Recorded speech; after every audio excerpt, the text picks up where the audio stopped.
Bienvenue pour la guidance du jeudi 27 février 2025. Guidance qui va mettre la lumière sur un point qu'il serait intéressant de travailler afin d'aller vers quelque chose d'apaisé. Et on commence avec vous, chers amis, signes d'eau, les cancers, les scorpions, les poissons, qu'on embrasse bien fort si vous fêtez votre anniversaire en cette belle journée.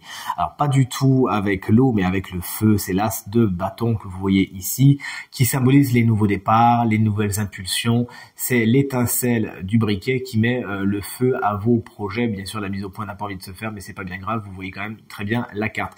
Cette carte en mode guidance, en mode conseil, vous invite vraiment à acter les choses, à passer de l'abstrait au concret afin de donner vie à vos projets qui, ça y est, c'est terminé. Il faut plus qu'ils soient dans la tête. Maintenant, il faut qu'ils soient sur le papier. Il faut que la graine soit plantée dans la terre et il faut qu'un premier impact, une première impulsion soit donnée afin de donner naissance justement à vos projets. Il s'agit donc de vous retrousser les manches. Cette carte vous invite vraiment à passer à l'acte, passer à l'action, à vous lancer, à oser. Vous avez un grand potentiel créatif avec la carte de l'as de bâton. Vous n'avez plus qu'à vous lancer.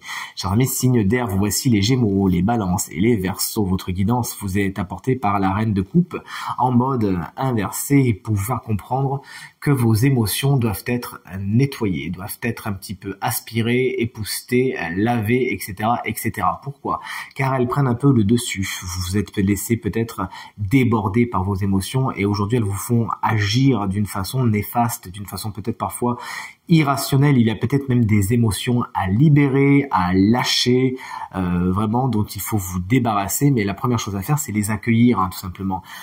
Cette Reine de Coupe, elle vous invite à les accueillir, à ouvrir grand la porte, à ne pas en avoir peur et à en faire quelque chose de ces émotions. Pourquoi pas justement, comme je vous l'ai dit, les nettoyer, les libérer et tout se passera pour le mieux.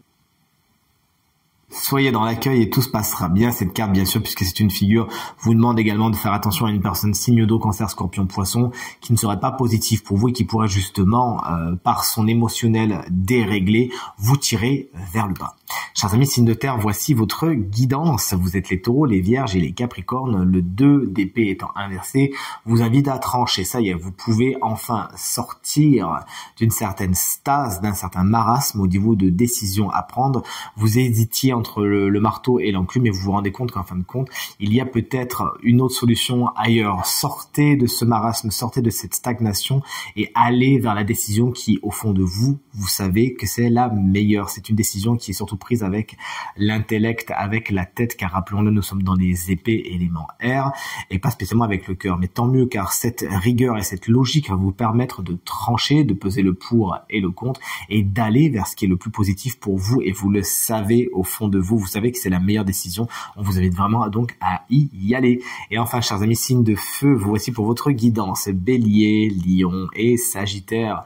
Le cavalier d'épée est à l'envers. On vous invite à faire attention à votre façon de communiquer. Vous pourriez avoir envie de convaincre, mais malheureusement ça ne fonctionne pas.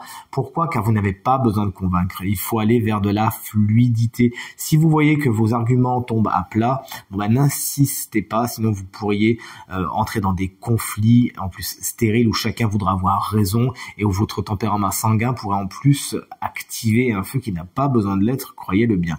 On vous invite tout simplement avec le cavalier d'épée à l'envers à avoir une technique, une stratégie de communication et surtout de ce que vous avez envie de faire et d'où vous avez envie d'aller. Car si vous vous lancez sans plan d'attaque, eh bien malheureusement, vous ne parviendrez pas à vos fins, vous n'arriverez pas à convaincre et vous n'irez pas au bon endroit. Il faudra rebrousser chemin. Attention également à certaines personnes, notamment signes d'air, Gémeaux, Balance ou Verseau, qui pourraient avoir une communication tranchante, être un petit peu acerbe. Ne rentrez pas dans leur jeu. D'ailleurs, ça peut être autre chose que les signes d'air, puisque le tirage est général, rappelons-le. Mais en tout cas, c'est des gens qui peuvent avoir une langue bien aiguisée, bien acérée. On vous invite à ne pas, et encore une fois, rentrer dans le jeu, ne pas mettre d'huile sur le feu afin de passer la journée et la période la plus zen possible. En tout cas, c'est tout ce que je vous souhaite, ainsi qu'une excellente journée.